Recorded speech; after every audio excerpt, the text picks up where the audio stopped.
스카이어 스루프 타임즈 2024년 5월 10일자를 진행하도록 하겠습니다.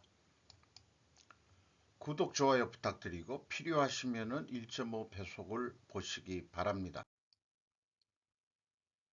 저출생 국가 비상사태, 윤 부총리급 컨트롤타워 신설로 승부수라는 제목으로 뉴시스에서 보도를 했습니다. 윤석열 대통령 저출생 대응기획부 설치 발표, 합계 출산율 0.7명도 밑에 생산 인구도 감소세, 총괄 사회부총리 주영환 저고위 부위원장 거론, 조율 권한은 다행, 미래 대응 기획 강화 필요, 이런 소제목을 붙였습니다. 뉴시스의 박영주 기자가 취재 보도를 한 것인데, 윤석열 정부가 저출생 위기 극복을 위해 칼을 빼들었다. 인구 정책을 기획하는 부총리급 컨트롤 타워 부처를 신설하겠다는 구상이다. 저출생 기조가 지속되면서 생산 가능 인구 15세에서 64세도 빠르게 줄고 있다. 한반도 미래인구연구원 보고서를 보면 지난해 3,657만 명인 생산 가능 인구는 2024년 2,717만 명으로 감소한다. 일할 수 있는 인구 1,000만 명이 사라지는 셈이다. 이것도 한번 어저께인가 또 소개를 한 것 같습니다. 윤 대통령은 부모들이 일과 육아를 양립할 수 있게 하고 자녀를 키우는데 더 들어가는 부담을 줄이는 등 국가 책임을 강화하겠다며 복지, 보건, 의료, 고용, 교육 등 전부 총괄의 실효성 있는 정책들로 속도감 있게 추진하는 게 중요하다고 말했다. 이영옥 한국개발연구원 KDI, 이건 국가에서 운영하는 거죠. 선임 연구위원은 저출생 대책이 너무 많은 부처에 걸쳐 있다 보니 조율 등의 한계가 계속 지적돼 왔다며 이 조직과 조율하는 권한과 기능을 갖춘다는 차원에서는 다행이라고 밝혔다. 이에 부처에 어떤 권한을 줄 건지 구체적인 계획이 필요하다. 이렇게 표현을 했네요. 이런 뉴스를 들으면서 저의 생각은 이렇습니다. 저출산이 언제부터 저출생으로 이제 표현들이 바뀌었네요. 저출생은 전 세계적인 자본주의 산업국가의 자연 같은 섭리 현상이다. 인위적인 행정부처를 만든다고 해결되는 문제는 저는 아니라고 봅니다. 저출생을 전제로 한 국가 생존 차원의 환율과 물가부터 안정화시켜라 하는 이번에 총선에 진 것도 결국 아주 대표적인 게 물가 아니겠느냐. 사람마다 근본 원인을 좀 다르게 하고 있는데요. 저의 견해는 그거 아주 개그같이 얘기했지만은 대한민국의 아줌마들이 등을 돌린 것이다. 그거를 제가 김건희 여사를 다 싫어하기 때문이다 라고 표현했는데, 의외로 제 견해에 뭐라 그럴까요? 동의하는 사람이 의외로 있더라고요. 이석준인가 국힘에서 빠져나간 젊은 조금은 좀 망나니 같이 구는 그런 친구들이 어린애들한테 있고 아줌마들한테 그렇게 인기가 있다 이렇게 얘기를 하는 얘기를 들었습니다. 좀 그런 부분도 있고요. 그 다음에 이제 돈을 안 풀어서 그렇다 하는 것은 그것은 대한민국 국민을 아주 졸로 보는 행위라고 저는 생각하는데, 그런 시각이 있다는 것 자체는 국민이 자존심들을 좀 부각을 해야 될 것 같아요. 그 이재명이나 조국이가 같이 이 국민지원금 25만 원 이거 주겠다는 그런 것들은 아주 걔네들이야말로 아주 포퓰리즘적이고 그 다음에 국가 재정은 어떻게 되든지 풀어가지고 인기를 얻어서 정권을 유지하겠다. 이런 욕망 외에는 없는 것 같이 보입니다. 거기까지 이제 연결해서 생각이 드는데 유튜브를 저도 보고 있습니다만은 이게 올리버 쌤이라고 그 한국 그 여자하고 결혼해가지고 텍사스에서 살고 있는데 이 영어 강사로 한국에 왔었던 친구 같아요.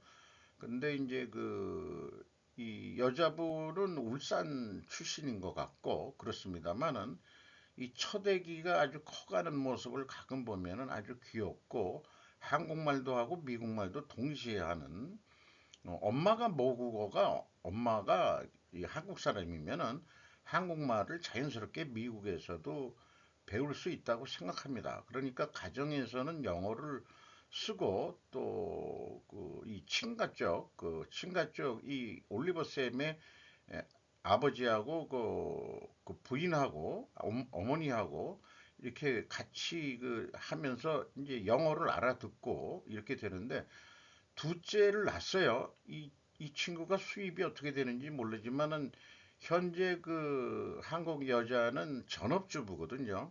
아까 윤 대통령은 맞벌이 부부들이 돈이 들어가는 것을 뭐 해결하고 뭐 이런 얘기가 있는데 맞벌이를 해야만이 살 수 있다는 현실도 아주 우리가 힘든 현실이라는 거죠. 외벌이를 해가지고는 애들을 못 키운다. 그러니까는 맞벌이를 해야 뭐 교육비라든지 우리 생활 수준, 소비 수준 비용들이 많이 들어가기 때문에 그런 현실 속에서 애들 키우기가 무척 어렵다. 그렇게 해서 저출산이 되니까 뭐 이렇게 얘기하는데 아까 얘기한 대로 우리나라만의 문제는 분명히 아니다. 이거를 요즘 뭐 조금 생각해 보면은 지구의 자연의 섭리 같기도 하다. 자본주의가 돌아가는 한 그렇다고 공산주의 하자는 얘기는 절대 아닙니다. 어쨌든 둘째가 나와가지고 첫째가 아주 금방 잘 적응해서 말로 하는 게 내가 너를 보호해 줄게, 케어해 줄게 하는 표현을 하는 거를 보면은 이 애들이 혼혈인으로서 떻게 자라나가는지 이 유튜브가 계속되면 관심 사항이기도 합니다. 물론 다른 유튜버들도 국제 결혼한 유튜브들이 한일 부부라든지 또 뭐 유럽의 폴란드 그다음에 뭐 헝가리 이런 쪽에서도 한국 남자가 거기 가서 살면서 애들하고 같이 커가면서 하는 것도 좀 보여주고 있습니다. 어쨌든 이게 뭐 미국에서 태어났으니까 이제 미국 인구만 늘어난 거죠. 한국에서 국제 결혼해가지고 또 저는 인구가 태어나기를 바라는데 우리들이 사회적 인식이 우리하고 생김이 좀 달라졌다고 해가지고 차별하는 그런 마인드들이 좀 없어져야 되겠죠. 바이든도 일본을 향해서 이민을 싫어한다. 혐오감이 있다. 일본 사람들은 그 발언이 좀 파장을 일으키고 있는 것 같이 보입니다. 그런데 제가 뜬금없이 생산성이라는 거를 좀 비유를 좀 해보고 싶어요. 여기에 기술된 것은 일반 기업에서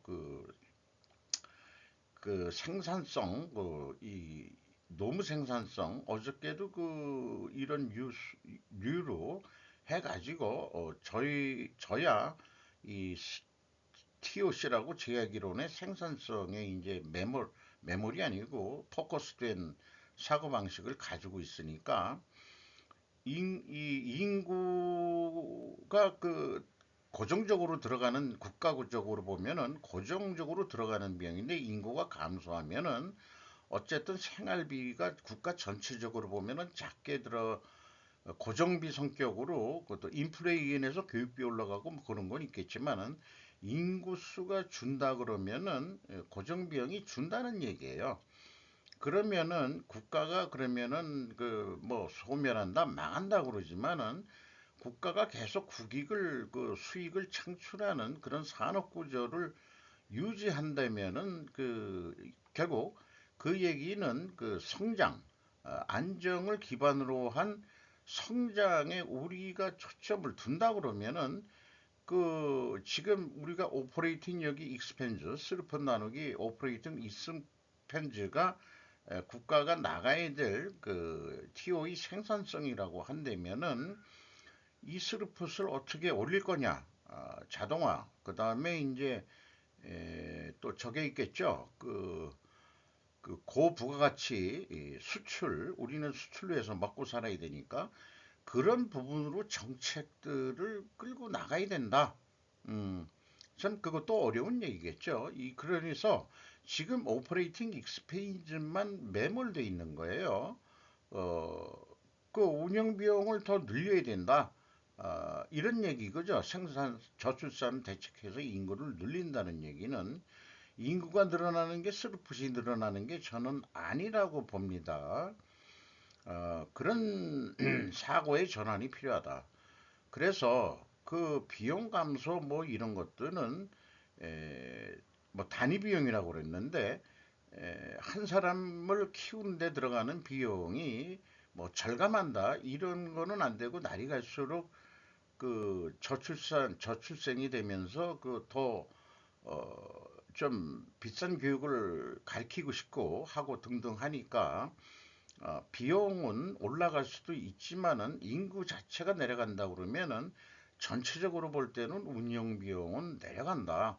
그러면은 수출을 계속 유지를 한다면은 그 있는 그 줄어드는 인구가 스루풋을 올릴 수 있다면은 그건 국가가 생존할 수 있는 거다. 이렇게까지 이제 사고 방식을 저는 갖고 싶은 거죠. 그래서 이제 그 생산성 프로덕티비티를 얘기한 건데 그 생산성이라는 게 과거의 생산성에서 벗어나서 이 T 나누기 O의 생산성으로 한번 생각을 해보자 하는 제가 제언을 하는 것이나 마찬가지입니다. 막말로 저출생은 생산성 급격 하락이다. 이 출생 생산성을 수용시킬 수 있는 방법은 의식의 전환밖에는 없다. 인구 재고가 많다고 잘 사는 나라는 결코 아닐 것이다. 라고 견해를 좀 말씀드리고 싶네요. 북 서울 공격 때 AI에 방어 맡겨도 될까?라는 질문에 샘 올트먼은 그런 결정 하는 일 없길 바라라고 어, 둘러서 답변을 했답니다. 박영준 기자 세계일보에서 보도를 했습니다.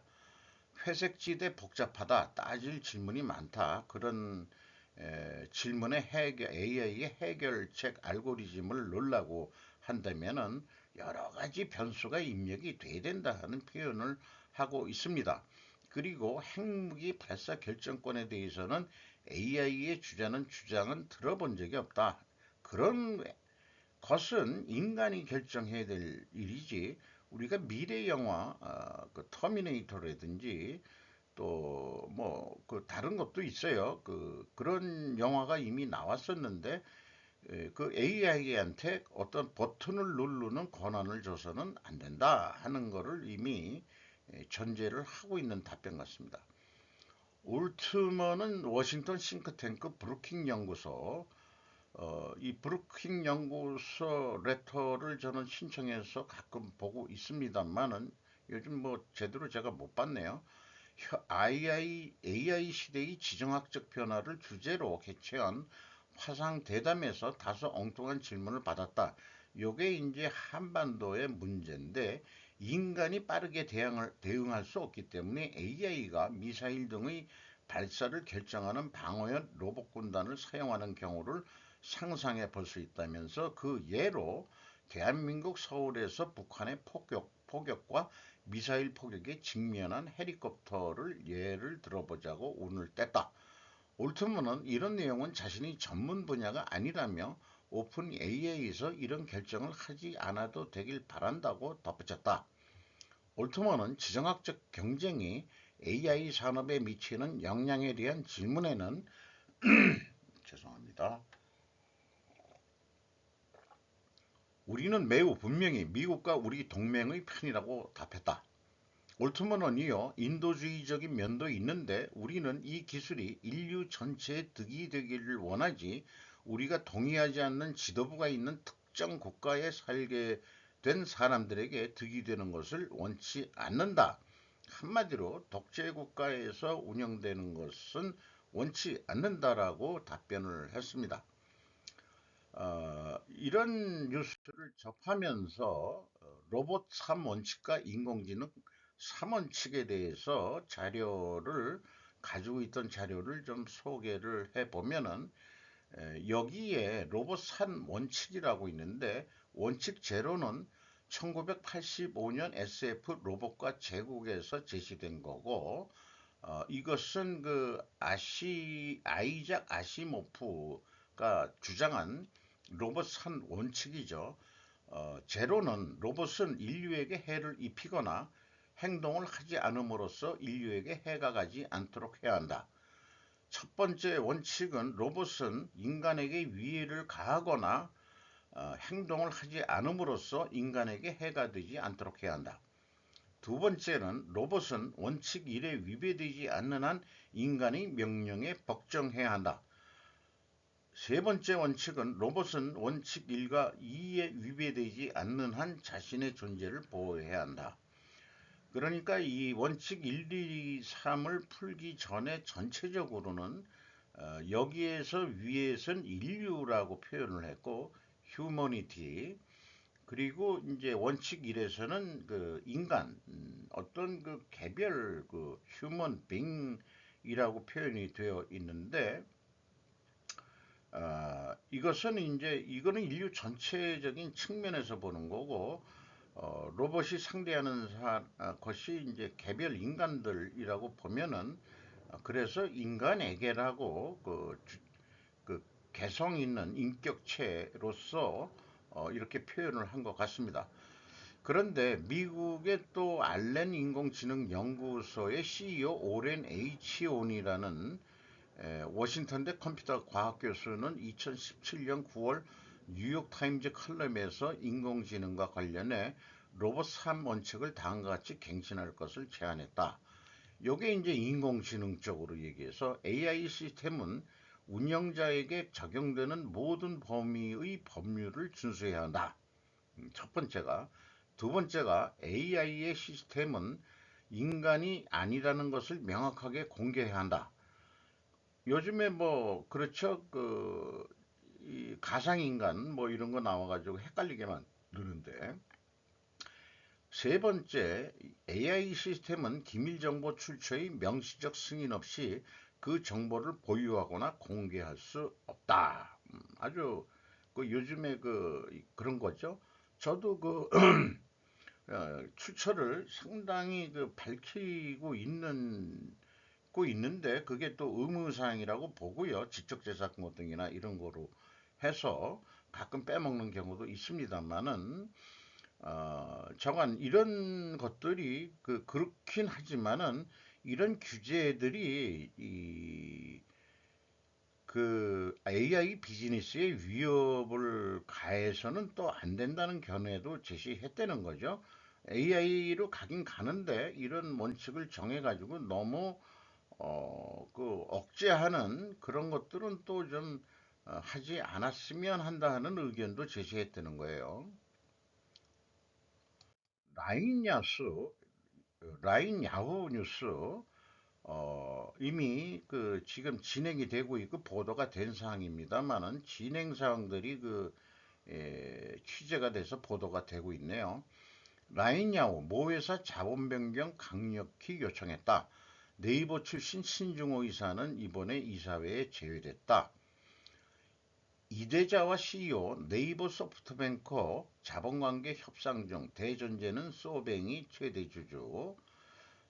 소프트뱅크가 대주주가 된다. 그러면은 이제 네이버 야후 아니 그러니까 네이버가 그 자본을 완전히 철수하는 거냐? 다 50%를 그러면은 소프트뱅크가 다 살 거냐? 그런 문제가 7월 달까지 뭐 진행된다. 이런 얘기인데 이 사진 전원이 일본인 재편도 이루어지며 네이버 지우기 현실화. 아주 좀 이런 용어들을 기자들이 쓰는 것은 좀 일본에 대해서 비판적인 시각이다 보니까 이런 용어를 쓰는 것 같습니다. 네이버 위탁 순차 종료. 어떤 기술적인 문제들을 순차적으로 종료하겠다. 돌아가는 그 알고리즘 이런 거 뭐 운영하는 거 이제 다 아니까 이제 한국의 네이버는 빠져도 되는 거 아니냐? 음, 알짜 빼먹고 이제 중국 애들 같은 짓들을 허네요. 경수원 특파원이 그 취재를 한 겁니다. 어, 일본 정부의 네이버와 자본관계 재검토 행정지도와 관련해서 라인야후 모회사인 A홀딩스의 주식을 50%씩 보유한 소프트뱅크와 네이버가 협상을 진행 중이라고 밝혔다. 라인야후에서요. 이대자와 타케시 라인야후 최고 경영자는 이날 라인야후 결산 설명회에서 걔네들은 3월이 결산 말입니다. 우리는 모회사 자본 변경에 대해서는 강하게 요청하고 있다면서 이같이 언급했다. 이를 놓고 라인야후가 사실상 네이버에 대해 모회사 A홀딩스 지분 매각을 요청한 것으로는 해석이 나온다.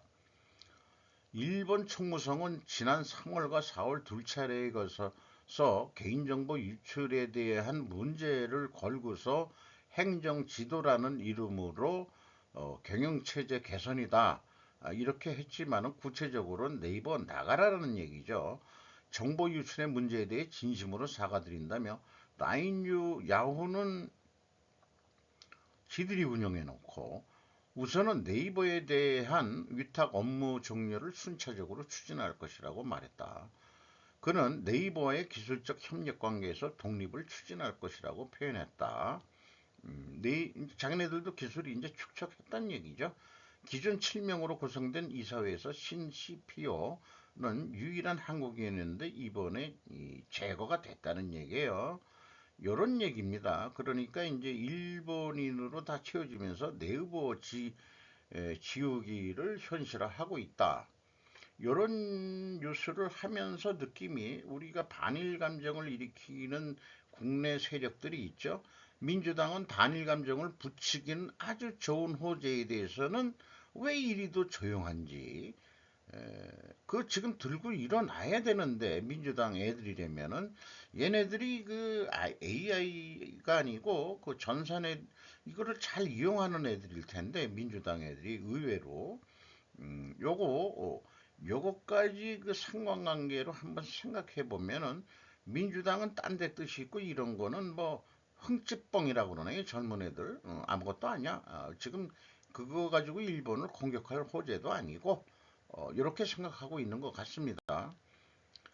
연이어서 조선비즈 김문국 기자는 속내 드러낸 소프트뱅크 라인 지주사 이미 통제 중 네이버와 지분 협상 7월 마무리 목표라고 해서 보도를 했고요. 또 요거는 5월 9일 8시 오후 8시인데 5시경에는 또 동일한 김민국 기자가 소프트뱅크 CEO 네이버와 라인야후 자본 변경 합의 중 아직 결론 안 나. 요렇게 했다가 한 그 5시니까 한 2시간, 3시간 지난 다음에 좀 더 그 속내 드러난 소프트뱅크 라인 지수사 이미 통제 중이라고 구체적으로 얘기하면서 네이버와 지분 협상. 그러니까 아까는 그 라인야후 CEO의 그 입장이 보도가 된 거고 이건 소프트뱅크가 지금 에, 협상 중이다 지분을. 그러니까 결론적으로는 지금 라인야후를 하는 최대 지주가 A홀딩스인데 A홀딩스가 네이버하고 소프트뱅크가 50대 50인데 소프트뱅크 쪽에서 지금 협상 중이다 이런 얘기를 하고 있는 거예요. 결론이 어떻게 날지 잘 모르겠습니다만은 지분을 적게 한다는 건지 아니 이사회 운영은 전부 다 이제 일본인으로 채워졌는데 지분만 가지고 있어서 이익 배당이나 받는다. 그리고 장인애들은 운영 체제를 네이버에서 그 좀 독립하려 위탁이라는 걔네들은 표현했는데 결국은 그 운영하는 노하우는 소프트웨어적인 그런 게 네이버가 가지고 있는 거기 때문에 향후 만약에 한국의 네이버가 빠진다면은 걔네들 독자적으로 이제 돌아갈 힘이 있다고 믿는 거니까 이렇게 얘기하는 것 같이 보이는데 만약에 아주 핵심적인 키를 이때면은 만약에 이때면 그거를 넘겨서는 안 되겠죠. 네, 그렇게 생각합니다. 뭐가 있긴 있을 것 같아요. 그런 플랫폼을 돌리는 데 있어서 1분기 기준 한국의 가계 부채 비율은 국내 총생산 대비 98.9%좀 내려갔다는 표현을 하고 있습니다. 한국 가계부채 비율 98.9% 3년 반 만에 100% 하회했다. 남현주 기자가 뉴시스에서 보도했는데 IFF라고 세계 부채 5월 보고서에 34개국 나라 가운데 98.9%가 됐다 하더라도 여전히 가계 부채는 1위다. 이렇게 얘기하고 어, 여러 나라의 부채 비율을 얘기를 하고 있습니다. 이창용 하는 총재는 지난해 8월 GDP 대비 가계부채 비율이 80%를 넘어가면 경제 성장이나 금융 안정을 제약할 수 있는 만큼 90%를 거쳐 점진적으로 80%까지 낮추는 게 목표다.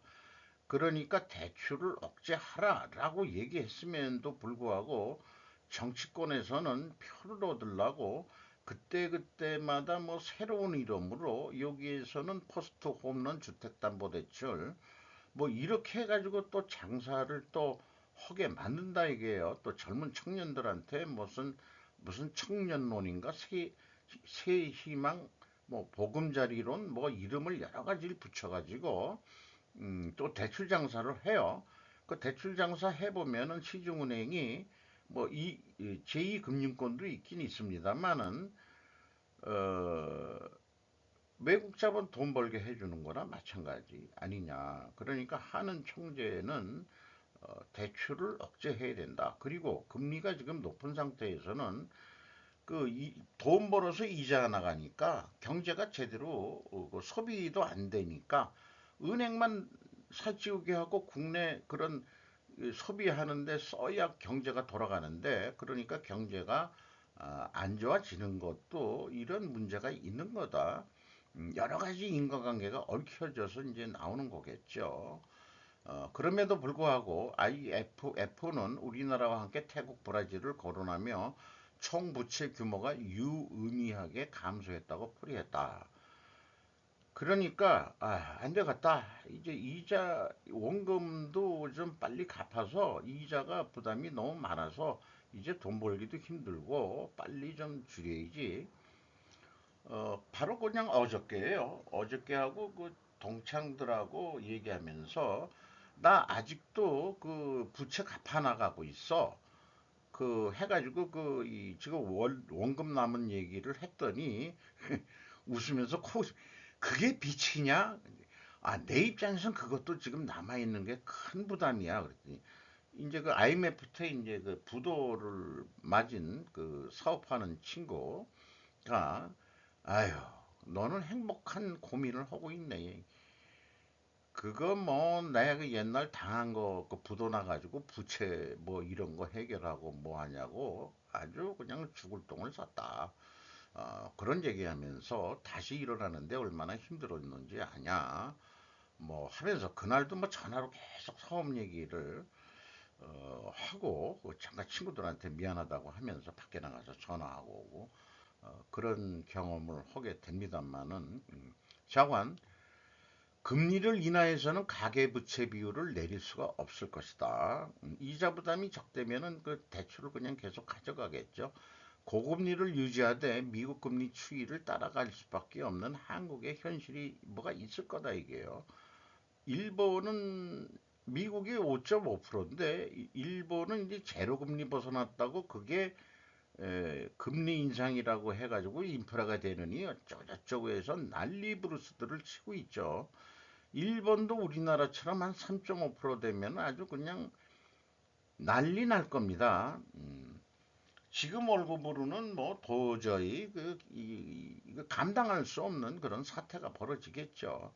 30년을 그렇게 디플레이션으로 살았는데, 그러니까 일본 은행장은 아주 신중한 것 같아요. 그래서 뭐 생각도 없고 뭐 어떡하고 뭐 환율 방어해야지 뭐 할 일이 뭐 타상 같은데, 그런 거시경제학에 대해서는 뭐 우리 같은 그 소시민이야 뭘 알겠습니까마는, 그래도 자꾸 뉴스를 들으면서 식견을 좀 자꾸 높여가고 싶은 거죠. 제가 지금 아마 그 계산을 해봤는데, 저는 한 6.8% 지금 신용대출 이자기 때문에 6.8%로 지금 내고 있습니다. 그렇습니다. 자관 가계대출을 좀 줄여야 되겠죠. 예, 그게 또 이 삶의 질을 올리는데 너무 부채가 많아도 안 좋다. 기업도 50%가 넘으면 안 되듯이, 저는 곧 뭐 한 달 기준으로 뭔가 부채 비율을 해보니까 좀 부채 비율이 내려가긴 내려갔어요. 네, 내려갔어요. 조금씩 부채 비율이 좀 내려가고 있습니다. 블룸버그 중 부동산 수요 한국으로 옮겨가 올해 서울 임대료 5% 오를 것. 김효선 기자가 조선 비지에서 보도했습니다. 여기에 부동산은 아파트라기보다는 상업용 부동산을 중심으로 얘기하는 것 같습니다. 중국과 홍콩의 부동산 침체가 장기화되는 가운데 그 수요가 한국으로 이동하고 있다는 전망이 나왔다. 이것은 아시아 사업을 다각화하려는 다국적 기업들의 뭐 노력이라고 그러는데, 임대료 비싸지면 우리나라 더 안 좋은 거지. 어쨌든 그런 글로벌 이 만약 부동산 자본들이 한국에다가 그 상업용 부동산 뭐 이런 거에 대한 매력을 지금 해가지고 투자하고 있다는 것 같아요. 블룸버그는 글로벌 종합 부동산 서비스 기업 CBRE로 되어 있네요. 자료를 인용해 올해 중국 대도시 임대료가 최대 6% 하락할 거로 전망했다. 하락하면은 재미를 못 보니까 한국 같으면은 임대료가 좀 잘 나오겠지? 이렇게 하고 넘어온다. 이런 얘기예요. 그러면서 서울의 입주율은 98%로 전 세계 주요 도시 중 가장 높다고 설명을 했다. 요거이 우리나라 인구가 그 서울 경기 지역에 전체 인구의 50%가 그 경인 지방에 다 몰려 살다 보니까 안 올라갈 수가 없어요. 그렇게 생각합니다. 그 아파트 가격은 저는 내려가야 된다고 보는데, 이런 외국 자본들이 또 이렇게 또 들어와 가지고 상업용 부동산 이거 임대료까지겠지만은 어떻게 영향을 미칠지, 요 사진은 지금 이런 상업용 부동산 올리는 아파트가 아닌 그런 도시 건물들 올라가는 그런 공사 현장에 어떤 여성이 지나가고 있다는 뉴스를 했습니다. 중국은 상업용 부동산마저도 내수 공급이 과잉이다 이게요. 그러니까 내려간다 이게요. 한국 부동산 가격 버블은 중국인들의 투기에서 왔었다고 본다. 요거는 이제 우리 아파트 이런 게 돼 있는데, 지금 우리나라 외국인이 가지고 있는 부동산 아파트 중심으로 생각하면은 50%가 넘다 그러죠. 중국인들이 가지고 있는 게. 그래서 중국인 주인한테 임대료 내고 살고 있는 현실, 이런 거. 그리고 또 뭐 어떤 경우에는 무슨 무슨 어, 유, 그 SNS에서 됐는데, 중국인이 이웃에 사는데 이 물건들을 복도 이런 데다가 내놔가지고 아주 그냥, 근데 그게 해당하는 법이 없다 그래가지고 그 민원이 가더라도 해결점이 없고 뭐 그렇다는데, 그 법이 없다 그러면은 그 법이 없으면 그 다음에 해결책은 뭔가요? 인간이 가지고 있는 물리적인 해결책을 하는 수밖에 없는 거죠. 그 중국인 한 놈 때문에 그게 뭐 연립인가 그런 데 같은데 물리적으로 해결을 해야지. 그럴 때는 한국 남자 새끼들은 뭐 하고 있는지 몰라. 이제는 땅이 부족할 지경 투자로시 새만금의 무슨 일이. 지난해만 10조 투자 유치, 앞선 8년간 1.5조 원이 전부였는데, 에, 요 얘기는 결론을 얘기하면 지난해 6월 지정된 국제투자진흥기구가 이번에 그 새만금 부지가 다 팔려나가는데 기여했다. 그래서 뭐 저도 서해안 시대를 얘기를 했죠. 총선이나 이런 대선 때 이 서해안 지방 개발을 그럼 전북은 새만금으로 했다. 그러면은 대선에 그 이제 와서 국힘이 어떤 대통령 후보를 내서 성공하려면은 저는 서해안 시대를 만들어라는 데 동의합니다.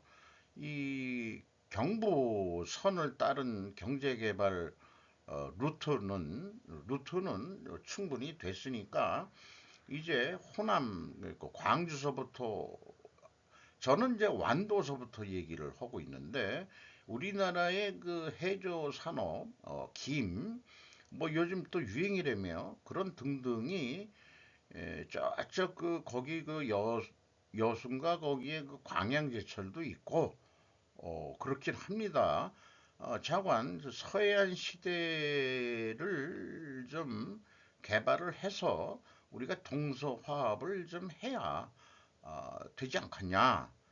그러니까 인프라 시설도 그이 호남지방 좀 확충하고 그렇게 해서 우리 전체적으로 한국 경제가 좀 이렇게 그 호황이 되기를 바람하지 않습니다.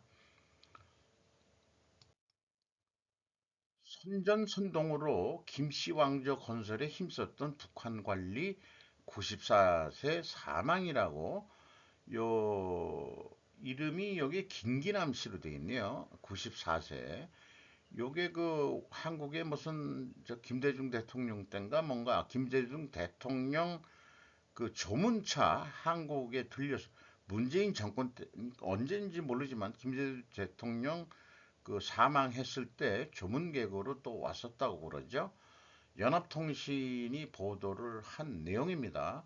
김기남 씨가 이제 사망했는데 이런 얘기를 했는데 선전송동의 용어를 영어를 뭘로 했다 그러니 프로파간다. 요거를 좀 용어를 좀 알고 싶어서 영어로 좀 가져왔습니다. 어쨌든 이 김기남 씨가 3대 세습을 하고 선전선동 하는 그러니까 김씨 왕조 우리는 공산국가라기보다는 우리는 에, 옛날 이씨조선의 그 이씨를 왕으로 모셨는데 이제는 우리 북한은 그 백두 혈통인 그 김씨 왕조를 잘 그 왕권으로 모셔야 된다. 요렇게 이제 세뇌를 그 선전선동한 그 주체라고 하는 거죠. 그러니까 이게 5월 8일 그 이 조문하는 그 고위 강요들하고 김정은이하고 이 조문복을 입고서 이렇게 조문을 하는 그런 사진이 찍힌 거를 소개하고 있습니다. 자, 중국의 마약 범죄가 미국 의회 조사에서 마침내 밝혀졌다. 미국 사회 적으로 돌아선 시진핑 밑빠진 독의 물붓기. 요 제목은 아주 현란하게 잘들 써요, 일본 애들이. 후지 가치 있고 경제산업연구소에 있는 사람이 현대 비즈니스에서 보도를 한 내용인데 중국의 사상 최악의 마약 수출에 미국이 화가 났다. 그 일찍 화를 내겠지 그랬어.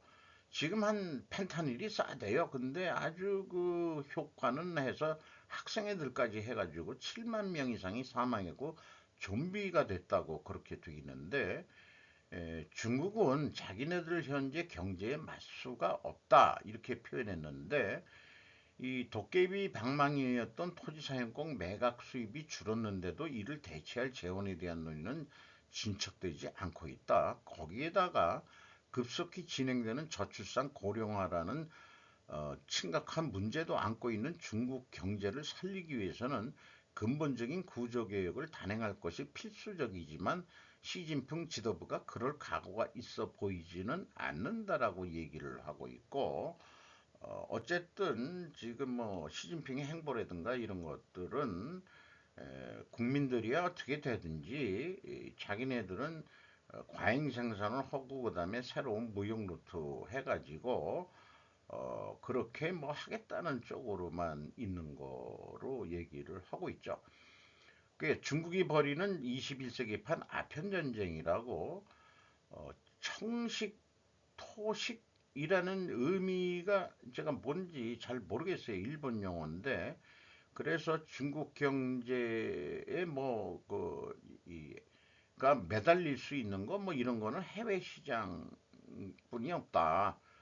내부에 어떻게 되든 그러니까 시 주석은 세계 2대 경제 대국인 미국과 중국은 경쟁자가 아니라 파트너여야 한다며 유화 분위기를 우선시했다. 브링컨이 또 그다음에 앨런 재무장관이 중국에 가서 과잉 생산에 대해서 의견을 제시하고 그러지들 마세요라고 얘기했을 때 유화책을 얘기했는데 말로는 그래놓고 이제 동부 유럽에 가서 또 프랑스까지 해가지고 우호적인 분위기 연출을 지금 하고 있죠. 그런데 블링컨이 중국 공산당 공안부장 왕소홍을 또 별도로 만났답니다. 공안부장이니까 마약, 그 경찰 뭐 이런 거죠. 우리나라 이 검찰 뭐 이런 거죠. 공안부장 정도면은 양국 간의 마약 단속에 있어서의 그 법 집행을 진행시킨다. 이런 거를 의견을 냈다고 국영통신도 이거를 발표를 했다는 거예요. 그러니까 니들 마약에 대해서 수출 같은 거 이런 마약 업자들 이 펜타닐 만드는 이런 거 통제 안 하면은 가만 안 있을 거라고 또 협박이 아니고 협박이 아니고 이제 경고를 블링컨이 가서 이 마약도 경고를 한 것으로 이렇게 됩니다. 이상 마치도록 하겠습니다.